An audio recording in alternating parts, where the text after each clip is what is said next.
Hello, ladies and gentlemen, and welcome back to Homestuck Readers Theater Hour, where we gather together a bunch of really talented folks and read Homestuck to you in funny voices. I'd like to introduce to you, again, some very talented people. Starting from the top here, we have John as... Oh, I'm John. I'm John. Your name, please? Oh! Sorry. We're starting the show. Right, I am Alex Knoll, and I will be John. All right. I am Jonathan Knoll, your Uncle Walrus, and I am Dave. Rose? Rose? And I will be Rose and Nannasprite. All right. And yeah, and I'll also be Wayward Vagabond. And the last one here. All right, and I'm Heather, and I will be voicing the narrator and Jade. All right. So as we last left off, we were with Dave. We should probably post the page we were on last to the live stream. Because we're doing that. Yeah, because this is the first time we're actually doing this as a live stream. Ooh. All right. And here we go. And here we go. I believe we start with the narrator. Yes, okay. So Dave takes up the apple juice, despite what John said. Those beets were so fresh they belong in the produce aisle, is what you're talking about. Soccer moms be thumping that shit for ripeness like melons. Know what I'm saying? After beets that fresh, it would be a crime not to reward yourself with a celebratory swig. 2 + 2 + 1 + 2 mod 10 = 7. Arrow. And when we have a page turn, we will say the word ding. So, ding. Okay. You can't do it. John's got you all twisted up inside now. All you can think about is Mandel's gross monster piss. Damn you, Egbert. Ding. Arrow. Yeah. You recaptulog the juice. Dave, allocate sword to Strife Specibus. Ding. Your Strife Specibus is already allocated with the blade kind of Stratus. There's no need to allocate it. You can wield your sweet ninja sword as a weapon once it is in your Strife deck, but you will have to captulog it first before moving it there. Dave, captulog sword. Ding. The ninja sword, 2 + 1 + 2 + 2 + 1, plus 2 + 2 + 1 + 2 + 2 = 17, mod 10 = 7, occupies the same card as the juice, 2 + 1 + 1 + 2 + 1 = 7, mod 10 = 7, expelling the juice from your Siladex. It splashes all over your turntables and your copies of the beta. Arg! Dave, get a towel or something. Ding. You head out to get a towel from the bathroom across the hall. You glance at one of the many radical puppets in your bro's collection and nod in approval. Is there anything not awesome about your bro? No, you think not. Ding. You enter the bathroom. There's a damp towel on the floor you can probably use for this crisis. You stop to pay a little respect to one of your bro's toys up there. Hey, little man. How's it hanging? Dave, captulog damp towel. Ding. You take the damp towel, 2 + 1 + 2 + 2, plus 2 + 1 + 2 + 1 + 2 = 15, mod 10 = 5, expelling the box, 2 + 1 + 2 = 5, mod 10 = 5. Dave, search the bathroom for something slightly less damp. Ding. Nah, you just decide to wring this towel out in the toilet and make it less damp. It is now just a towel. 2 + 1 + 2 + 1 + 2 = 8, mod 10 = 8. Dave, take towel. Ding. You take the towel and grab the box again while you're at it. Dave, clean up the juice. Ding.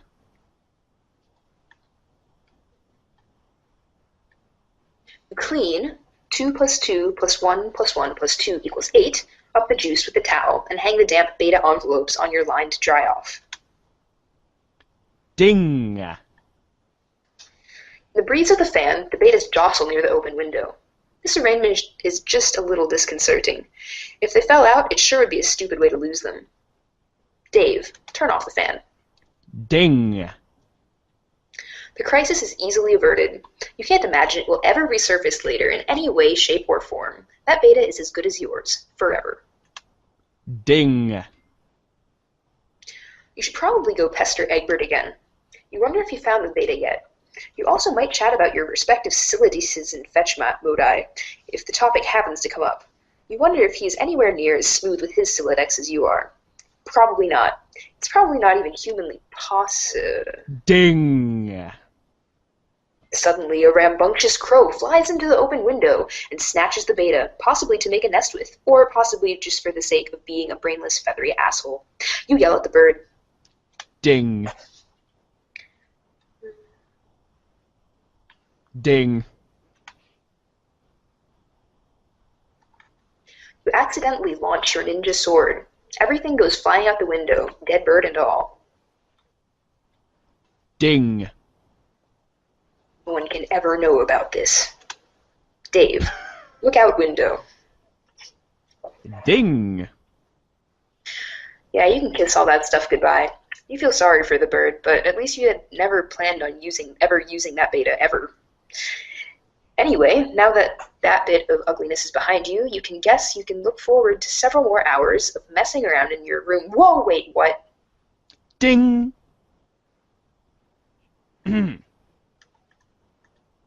You prepare to descend the stairs to your living room. You're standing eye to eye with a familiar foe, a 20-foot-tall granite statue of the mighty wizard, Zazarpan the Learned. Your mother had him installed through a hole in the roof with a heavy-duty crane. Just look at the mystical gaze. To peer into those aloof, glassy eyes is to arrest the curiosity of any mortal. To behold the wisdom concealed in the furrows of that venerable face is to know the ceaseless joys of bewilderment itself. Any man so fortunate as to catch askance, his merry twinkle, or twitch of whisker shall surely have all his dreams fulfilled. Ding. You find this grisly abomination utterly detestable. Rose, psychoanalyze mother's love of wizards. Ding. Oh, and audience, if you hear meows in the background, that's the station cat Daria. There is nothing to psychoanalyze. Your mother clearly has no real affinity for these damnable things. She only collects them to spite you. If anything, she finds them even more repellent than you do. She's just a committed woman. Rose, go downstairs to the kitchen back door. Ding. You descend to the living room area of your home's expansive open layout. There is the sound of rushing water beneath the floor.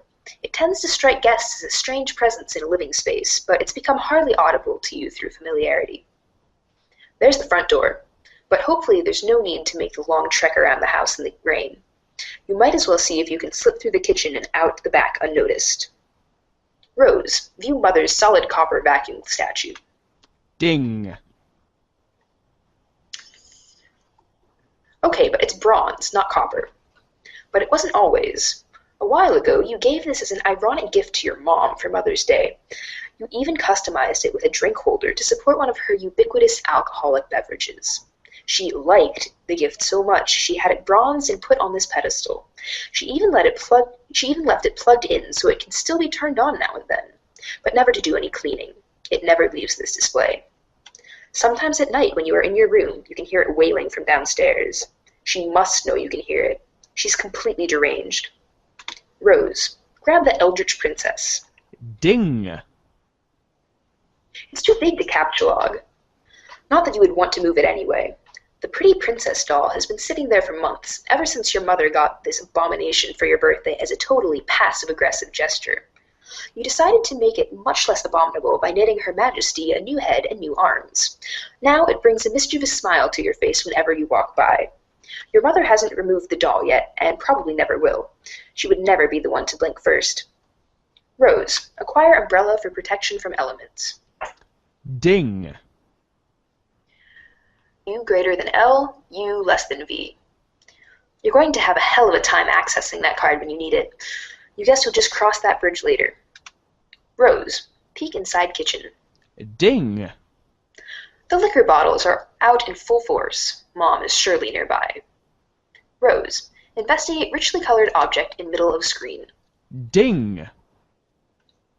That would be your refrigerator, whose surfaces have customarily served as the battlefield for a chilly siege of passive-aggressive one-upsmanship. This was a drawing you did of your cat Jaspers when you were younger, along with a poem about him. Your mother brought this ostentatious $15,000 frame for it and had it welded to the door. Ding.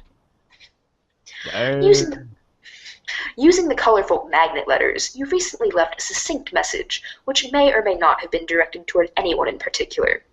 But you couldn't find the letter W, so you just stuck two V's together. Ding. Your mother then purchased a fresh pack of W's and left them there for your convenience. Appreciative of the thoughtful gesture, you left her a sincere thank you note, which you had legally notarized and then marked with a drop of blood.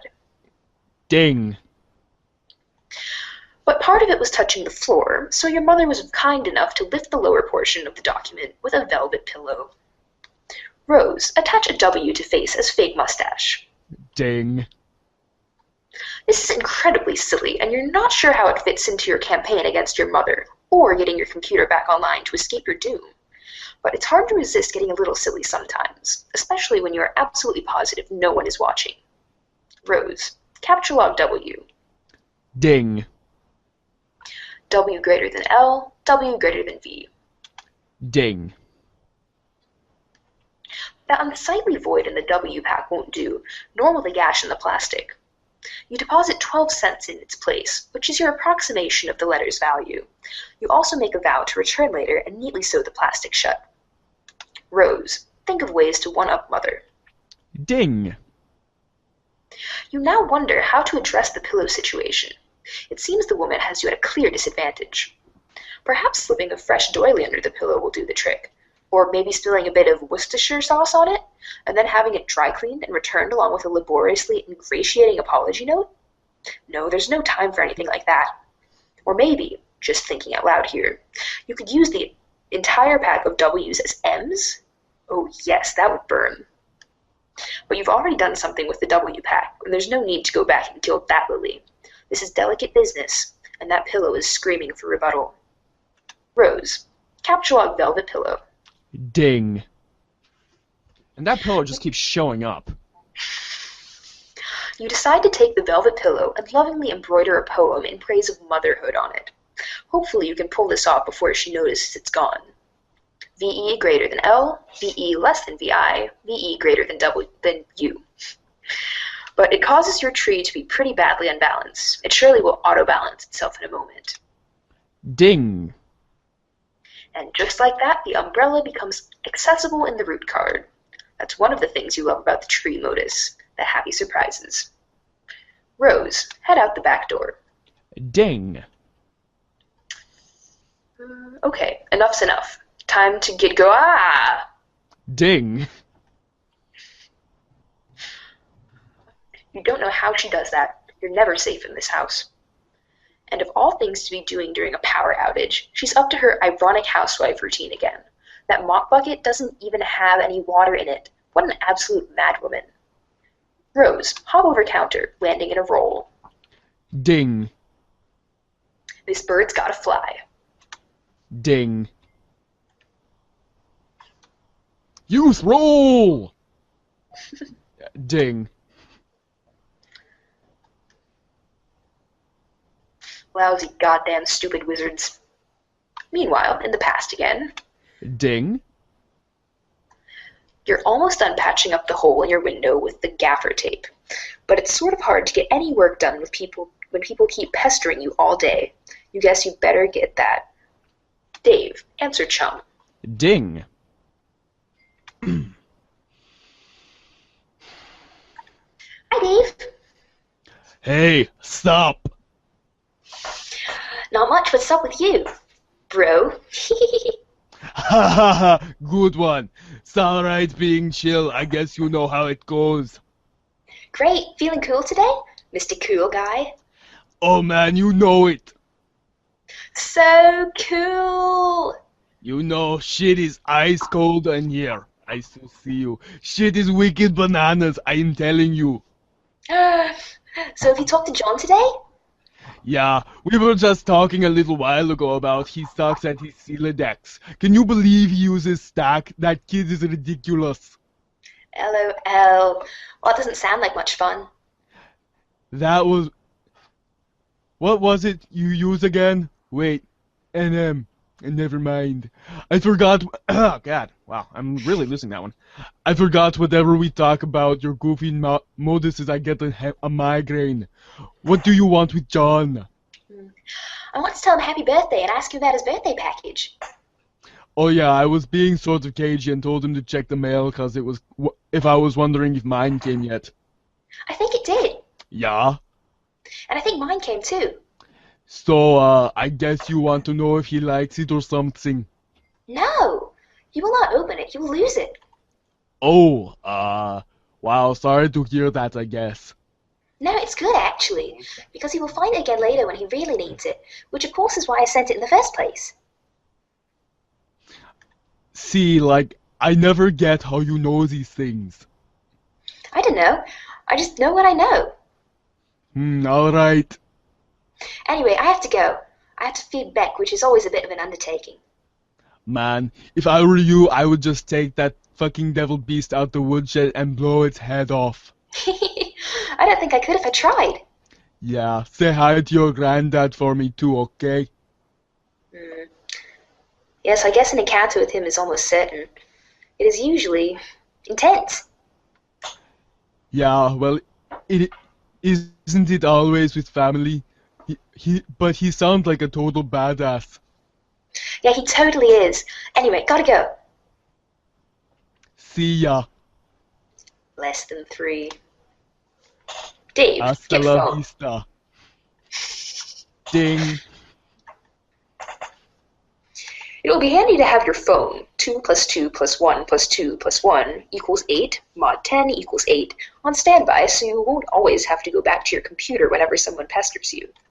This way you can text message 2 plus 1 plus 2 plus 2 plus 2 plus 1 plus 2 plus 2 plus 1 plus 2 plus 1 equals 18. Mod 10 equals 8.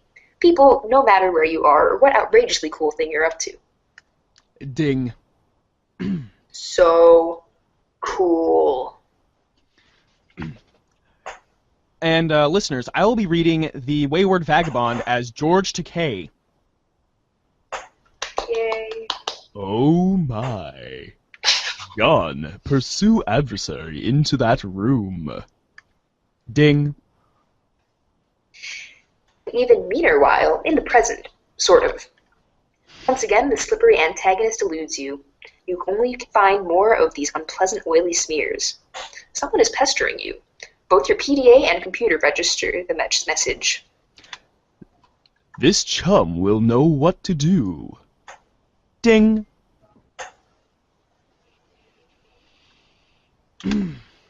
Alright, I'm out of my room now looking for my bro's game.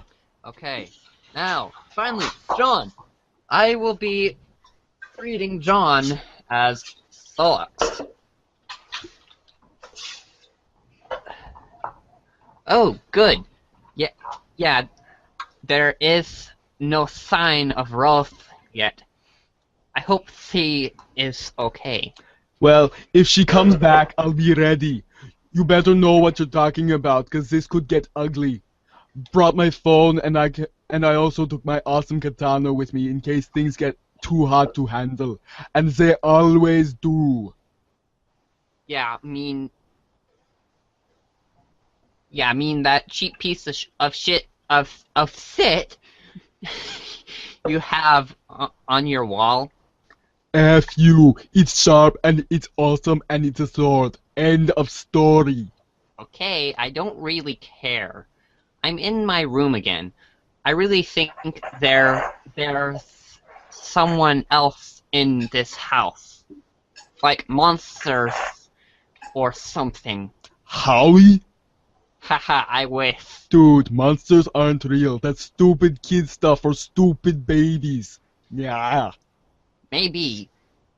Yeah, you're right. What are you, an idiot? Of course there are monsters in your house. You're in some weird evil monster dimension. Come on. Skepticism is the crutch of cinematic troglodytes. Like, hey, mom, dad, there's a dinosaur or a ghost or whatever in my room. Yeah, right, Junior, go back to bed. Fuck you, mom and dad. How many times are we going to watch this trope unfold? It wasn't goddamn funny the first time I saw it. Just once, I'd like to see Dad crap his pants when a kid says, there's a vampire in his closet. Oh shit, everyone in the minivan, get back to the chopper! Be fucking dad of the year there. Okay, stop. What do I do? What do you have, a hammer? Man, so lame. Okay, whatever. You should look into weaponizing your silly decks. My bro is always getting on my case about it, but man, it's not as easy as it sounds. But if you're fighting monsters left and right, you don't have much choice. Okay, I guess I can read up on data structures some more. How's it going there? I'm out in the living room. He's usually here, but I don't see him. Might be playing his mind games. He's always pulling this ninja shit. All I see is little Cal over there, so I guess he can't be far. Oh god, so lame. What? See, I just don't know why you think it's cool. His ventriloquist rapping thing. Oh, little Cal? No, man. Little Cal is the shit. That's fine. You are entitled to your opinion. I'm just saying that being a white guy who is a rapper with a ventriloquist doll is not cool by any stretch of the imagination or by any definition of word cool, ironic, or otherwise. That's all I'm saying. Yeah, bullshit. Cal is dope. Puppets are awesome. John Egbert blows. The end. Yeah, more like the opposite of all those things is the thing that is true. I'm going to read. Good luck with your bro. Read the books. Stay wary of these foes. Oh my. Ding! Monsters. Only retarded babies who poop in their diapers believe in that stuff. Rose, you roll right out the front door. Ding! And for these kind of things, we actually just skip these because they have sound. So, ding! Strive. Okay. Yeah, sorry about skipping the strife. Yeah, okay. So, it looks like Mom has satisfied her strife quota for the day. She simply returns to her housework. No point in going out the front door anymore. Might as well head out the back like you originally planned. Rose, first, beat the pony. Second, trample Mom. Ding! Oh, I love that one. You can't be this stupid pony, and frankly, you can't imagine why anyone would want to. But you give the pony a begrudging pat on the snout anyway. Her name is Maple Hoof. John, turn around. Ding! Oh, well, Zach, we haven't had any words from you yet, or would you like to read this part? No, Zach, go ahead. Data Structures for Assholes by Carcat Mantis. Yes! Thank you. Chapter 7. God damn it, why do I even bother? The good news. Finally, your revolting incompetence can be put to use.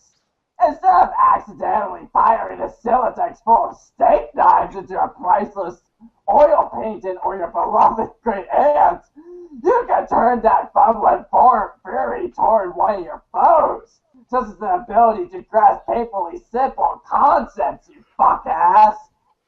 The bad news I'm tired of explaining myself hoarse to you gibbering fuckwads. In this chapter, I will be phoning it in with a liberal use of diagrams and shitty clip art. What are you going to do about it, Egberts? You're going to wiggle on your own vicious crushes like the worms you are. That's what. Here, learn something fucking awesome for a change. Blah, blah, blah, blah, blah. Asshole notes. Purse your lips together to form a stiff pucker. Apply them firmly to my rear end. I now pronounce you man and wife. Now get in the kitchen and make my ass some dinner, bitch. You're trying to read, okay? This book is already unpleasant enough as it is without weird voices in your head nagging you to do things. Besides, I thought we already agreed there's no such thing as monsters. Ding! With exclamation points. Exciting, Dean. Fine, you'll interrupt your reading and turn around, but you don't see what could possibly be. Oh my god, it's a monster. Arrow, arrow, arrow, exclamation points! It's sound. Ding! Yeah, and it's the sound one, so we're gonna skip it here. Rose, exit. Ding! Holy shit, that was loud. But beautiful. You leave through the back door. Nearby is the transformer, which distributes electricity from the underground generator powered by the river flowing beneath your house. The transformer was struck by lightning, though, and no longer works. You wonder if your mother has any plans to have it fixed. You guess she'd rather just play her mind games in a dark house like a weirdo. You can see the mausoleum and the portable generator across your backyard. You're almost there.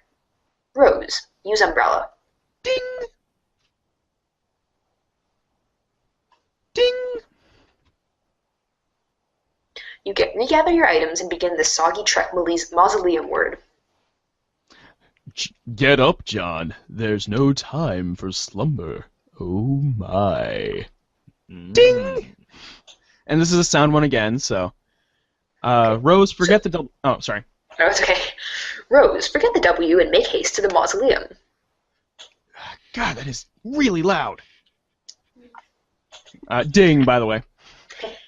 Retrieving the W never even crossed your mind. It's just a stupid magnet. Ding!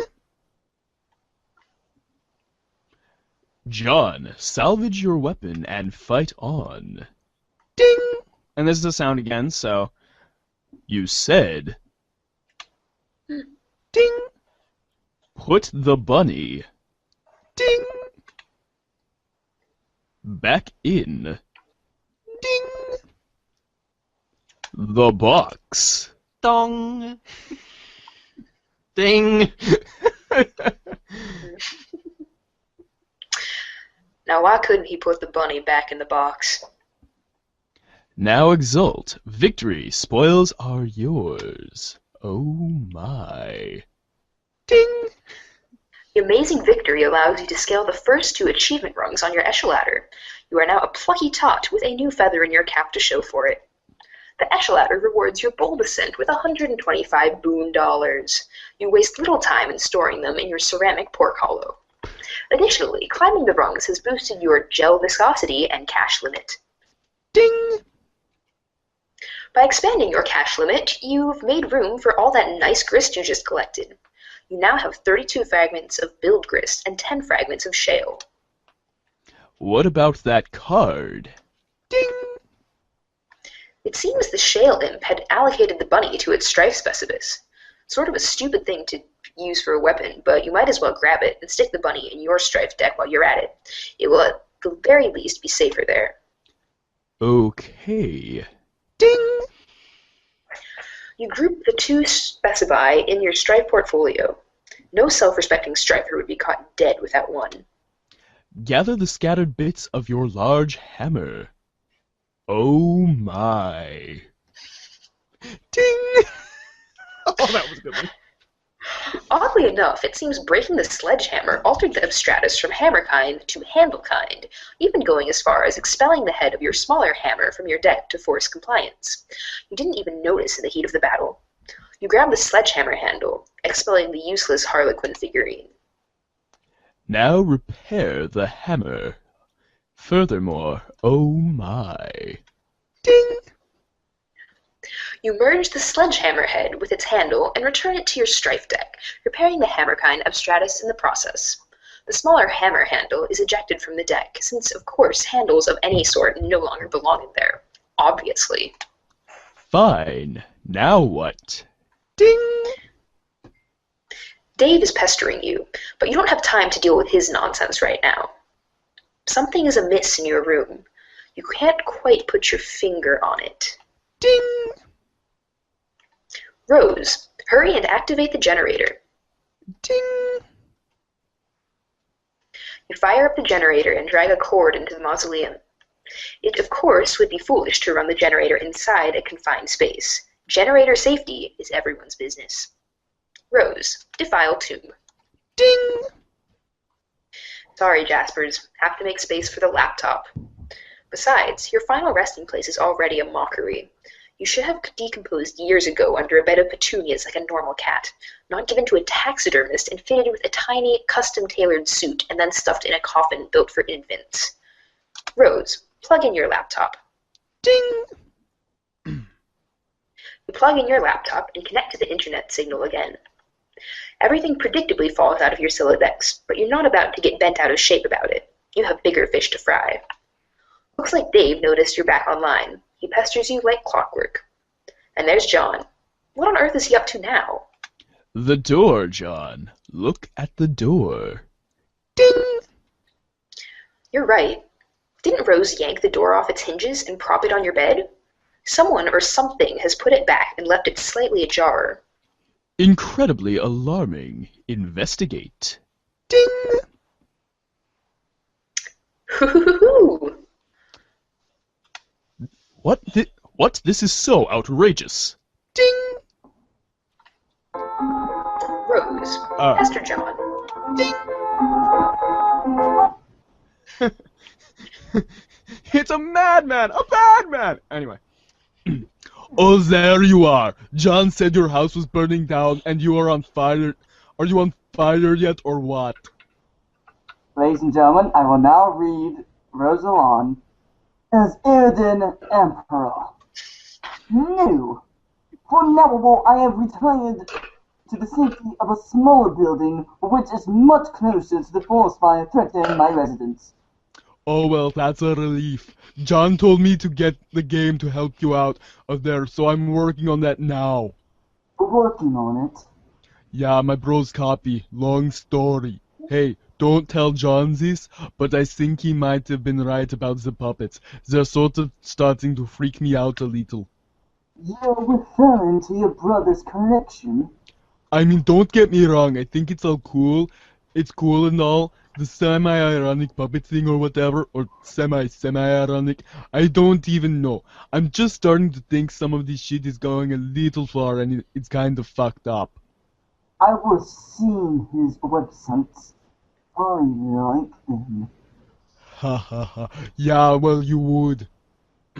Oh man, I wish little Cal wouldn't look at me like that, with those dead eyes. Jesus. Sometimes I dream he's real and he's talking to me and wake up in a cold sweat and basically flip the fuck out. Interesting. Oh god, why did I just tell you my dream? You're going to have a field day with that. I'm currently scrolling notes seriously into one of my many psychoanalysis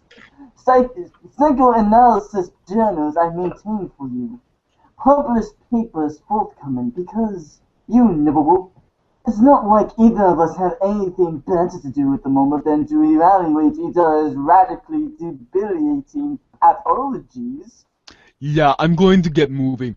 Have you heard from John? He's not answering me. He won't answer me either, but I am watching him. I suspect he is preoccupied with the fact that he just had a bucket of water dumped on his head by the ghost of his dead grandmother, who also happens to be dressed like a clown. Ha ha ha ha. Alright, I'm out. Later. Interrogate this madwoman. Ding! Oh boy. Alrighty. Nana? Yeah. Wow, you scared the living daylights out of me. Well, I guess it was a really great prank. Good one, Nana. Anyway, are you really my dead Nana? Of course, John. I've come back to help you on your journey through the medium and beyond. I'm delighted to see what a fine young man you have turned out to be, just like your father. Okay, I guess I will take your word for it. I don't remember you at all. My dad said I was really young when you died. Hey, speaking of which, do you know where he is? I looked everywhere for him. Ding!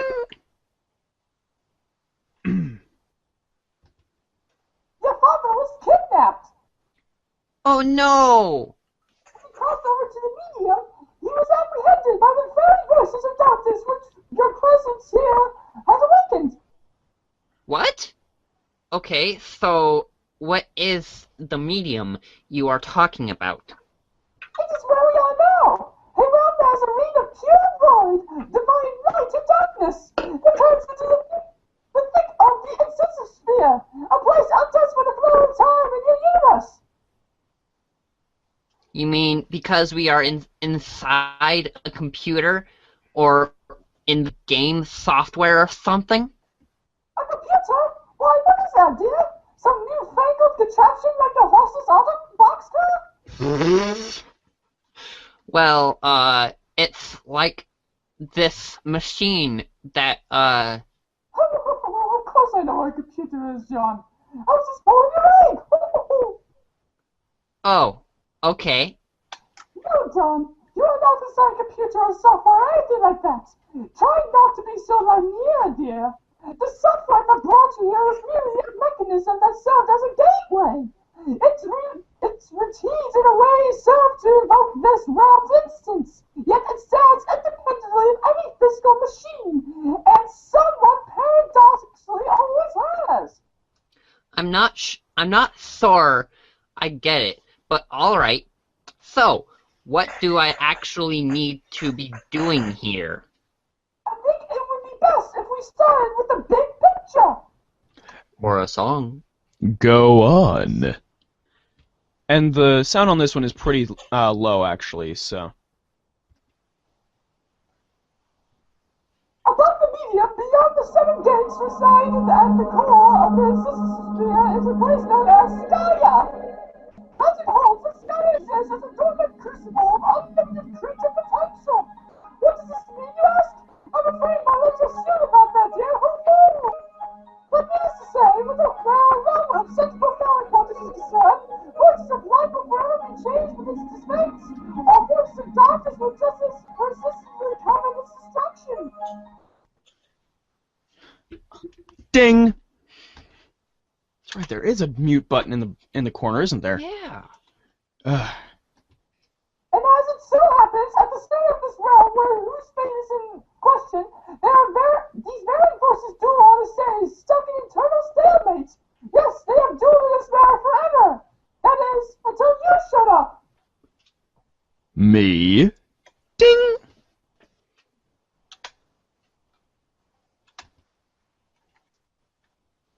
Me? Yes, you, John. Before your mishap with my ashes, you may recall the sprite's previous incarnation, which resulted from its kernel, quote-unquote, hatching. You see, this hatching occurs automatically in response to your arrival. The result is a pair of kernels, one dark, one light, each carrying the information they were prototyped with before the hatch. One goes down to a kingdom entrenched in darkness, the other up to a kingdom basking in light. This voice is really hurting my throat. Each comes to rest in an atop a spire, of which there are three others in kind. The four spires are situated above a throne, and these two thrones preside over the two respective sovereign powers. And once the kernels are situated, that is where the game is afoot. The true war begins. Light versus dark, good versus evil. This is a war that the forces of light are always destined A quest of futility, then. Oh my. Ding!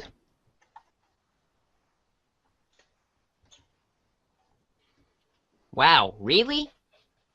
Then what's the point? That remains for you to find out, dear.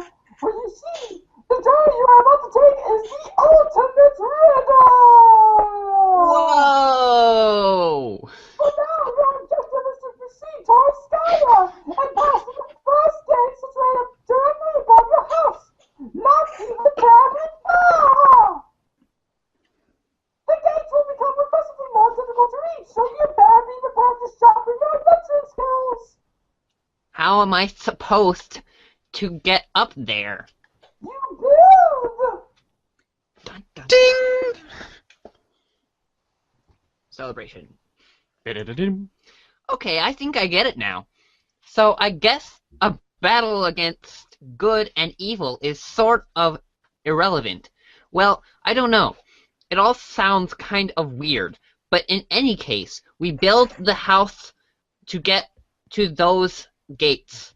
And then I can save my dad. Yes, John! And then after that, we solve this ultimate riddle thing and save Earth from destruction. Oh, no, I'm afraid not. Ding! With a question mark. Your planet is done for, dear. There's nothing you can do about that. Oh. Your purpose is so much more important than saving that silly old planet, though.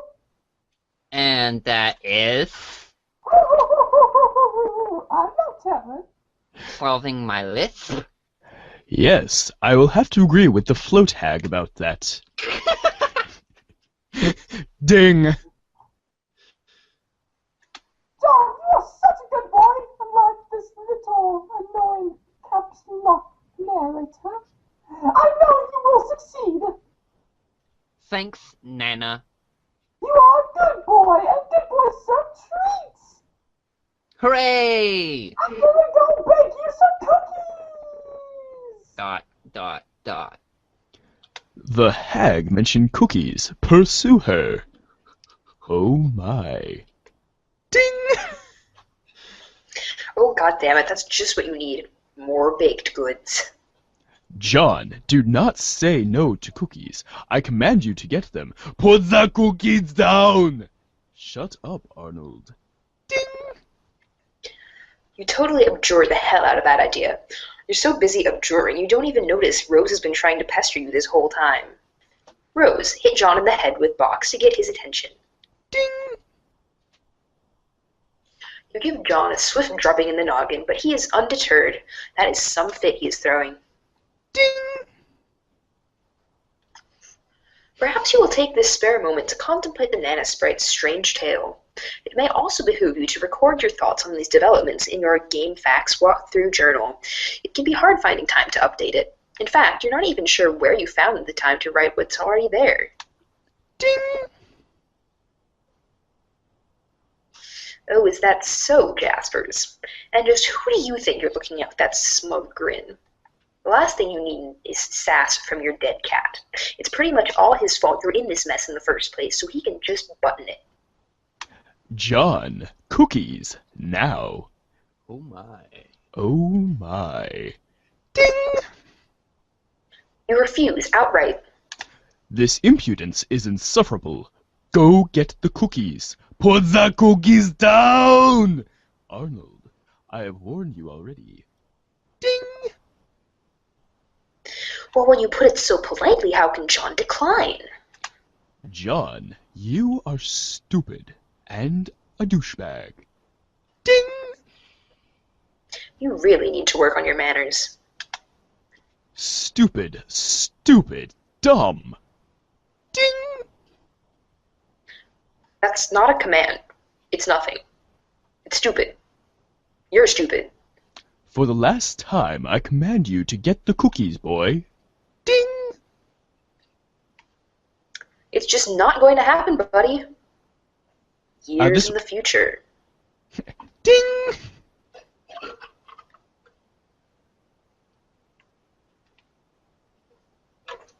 but really not enough to write home about. An agitated finger slips mid-keystroke. Ding! The long and short. The medium too. I may have been a bit hasty in advising you not to bother with the prototyping process. If I spared any detail, it was only to optimize your chances of survival. And if you find yourself begrudging the absence of certain instructions, which, if followed, would have resulted in your demise, then I guess that makes two of us. Otherwise, you're welcome. But the fact appears to be that prototyping the Nannasprite before making your getaway may offer the only opportunity to exercise control over your new environment, a place known as the medium. Also, if prototype with one or two sufficiently, albeit loosely humanoid and / or sentient elements, living or otherwise, it offers a chance to have all this explained to you by an apparitional guide through whatever sort of cryptic, sketchy, doublespeak your choice of prototyping's elements genders. In lieu of this, you may be forced to settle for my clear, thorough explanations and asterisk dissection of raw data. Again, don't mention it. If you have made it to the medium with an unpressed Nannasprite, well, I've already covered the bad news about this missed opportunity, and I will go into this further soon. Though to what extent this actually is bad news, I'm not sure.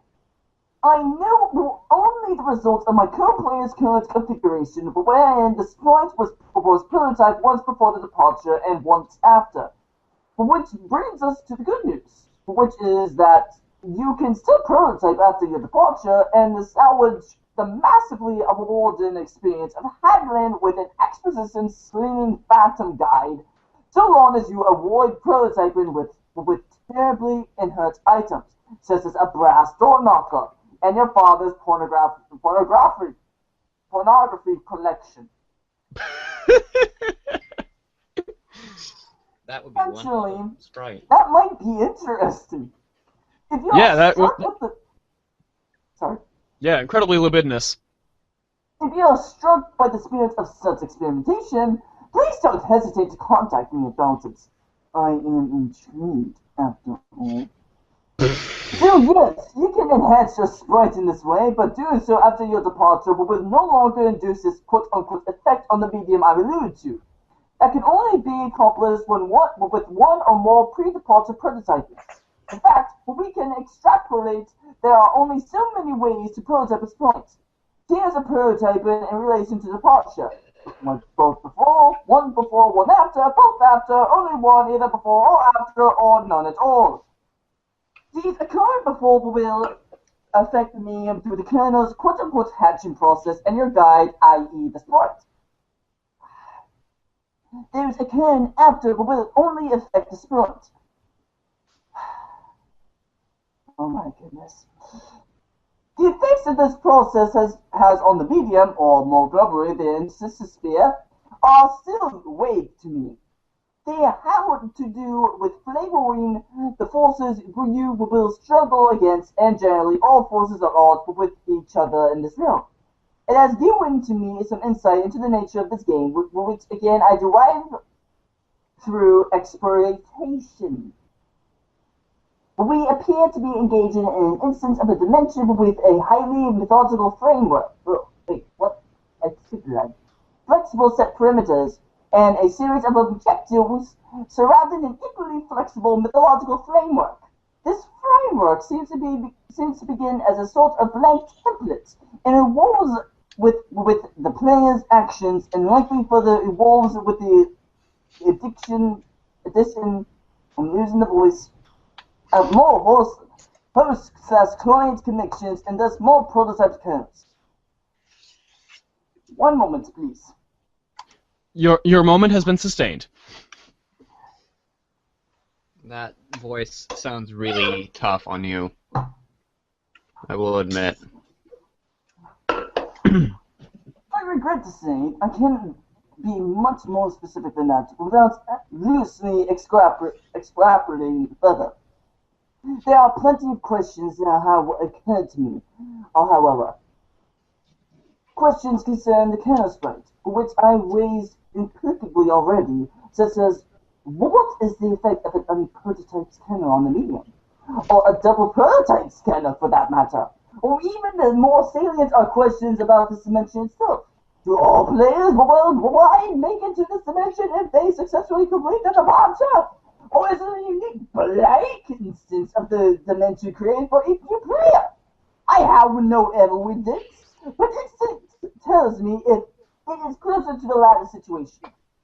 There is no indication of any other players present in this realm. Alternations in the realm seem singularly centered on the actions of my co-player and myself. If I had to stake anything on it, I would guess every separate client/server player activates its own first copy of the instansphere or a unique quote-unquote session, if you will. But the quantity of players is a further complication which invites more questions. It seems the game was designed to suit two players most naturally, the server and the client. But through a mishap, my co-player and I have slipped out of the obvious tandem arrangement, and the only logical course of action to continue playing is to string a daisy chain of server/client connections together until presumably the chain is complete. Theoretically, we could complete this chain with only one other player functioning as a server to my client and the client to my current co-player's server, assuming we can recover it. The strange thing is, though, in all instances of this dimension, there are 4 receptacles for the winded panels, not 3. Does this mean we are destined to have a 4-player chain? However, could this game know such a thing? Perhaps it does, and if this proves to be the case, I trust I will be sufficiently numb to the realization. I can consider nothing about this game's blah blah blah blah blah, and in fact, the first moments of play, I managed to deviate so far from my expectations I completely forgot what my original purpose was. I had a chance to test some information to obtain on good authority during the prototyping phases, but it was completely slipped out of my mind. Instead, the game's catacombs secure in the toxic capacity of necromancy were blundered into rather on accident, but perhaps you don't need to know any of this, blah, blah, blah. Oh, you've got... Deep logic sludge, trimmed down. Not finished with this yet. Jeez, cut her some slack. Maybe you could go bug someone else for a while, or at the very least, someone else. Months in the past, but not many. Ding! Ding!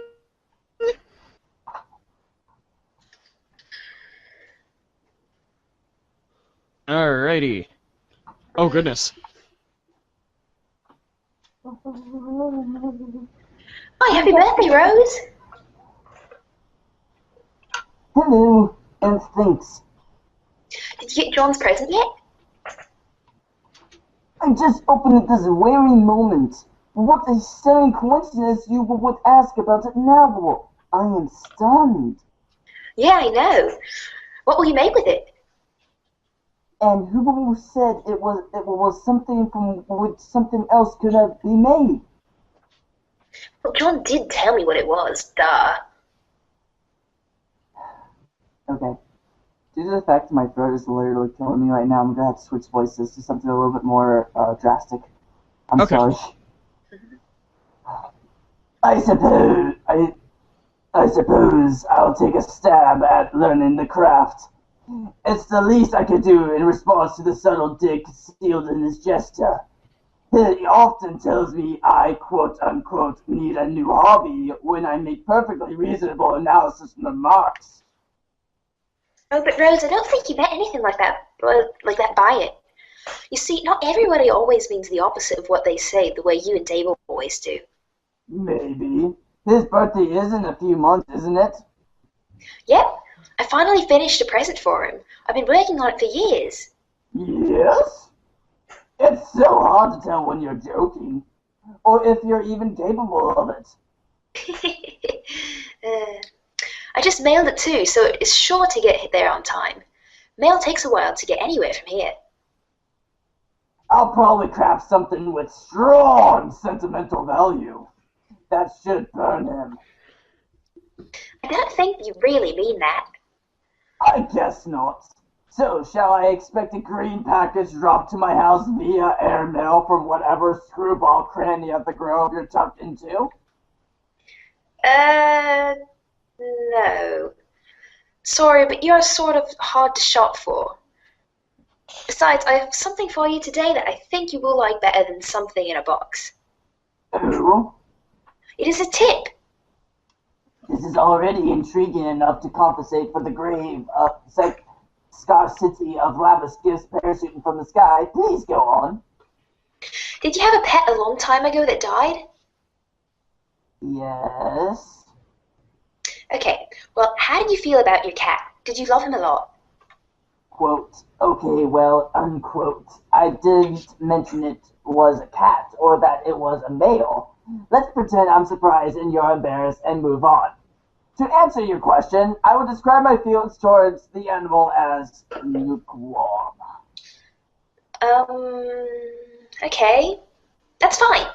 It doesn't really matter, I think. Just, what if someone told you you could play a game that would bring him back to life? If someone told me that, I would regard the remark with a great deal of skepticism. If that someone was you, on the other hand, then I would have to ask preemptively, is that someone you? Yes, that someone is me. I just thought you might find it interesting. So what is this game? Oh, I don't know. I'm just saying is all.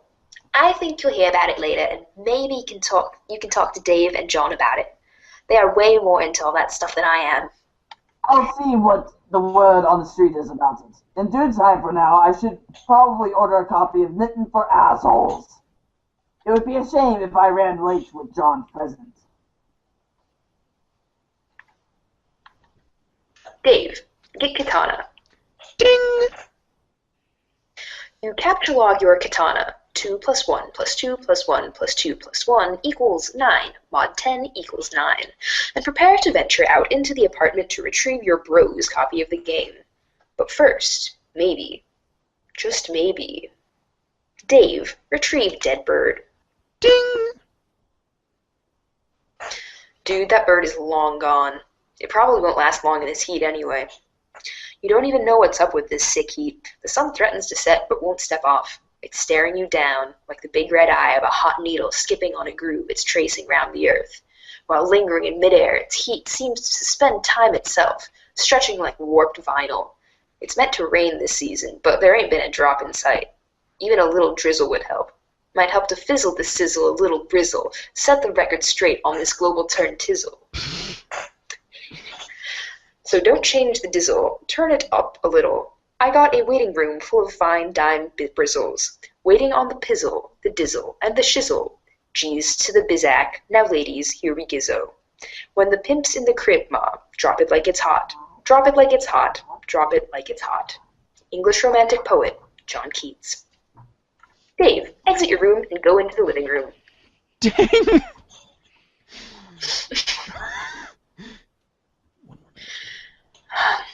Sorry, little dude, coming through. Gotta put you down for a bit. You figure you've left him hanging long enough. Dave, hastily enter the room with wild abandon. Ding! You barge in and see a familiar face. A friendly face. Ding!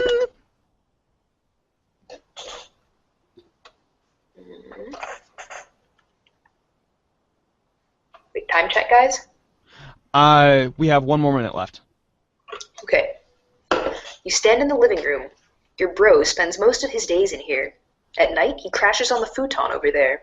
You don't see him anywhere, though. There's the puppet chest he stores little Cal in when he takes him out on gigs.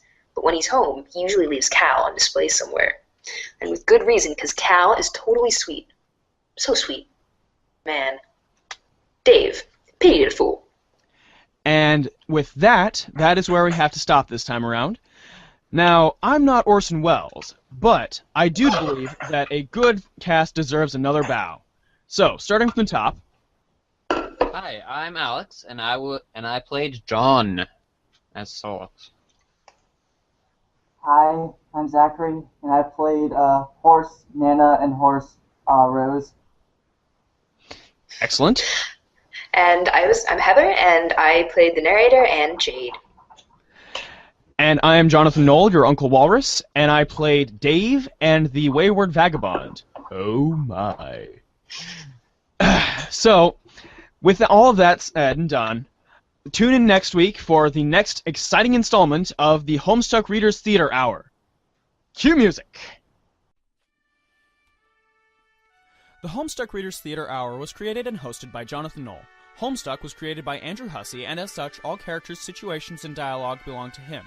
Homestuck can be found on mspaintadventures.com. This show is protected by First Amendment rights and parody law. If you would like to perform in the Homestuck Readers Theater Hour, contact Jonathan Knoll at radioactive.walrus.entertainments@gmail.com, all lowercase. Find us on Twitter at Radio Walrus Pod, that's capital R, capital W, capital P in Radio Walrus Pod, or like and comment on the Radioactive Walrus Entertainment page on Facebook. If you like our show, please tell your friends, and as always, you may now place your order. This has been a production of Radioactive Walrus Entertainment. John, what do chickens say?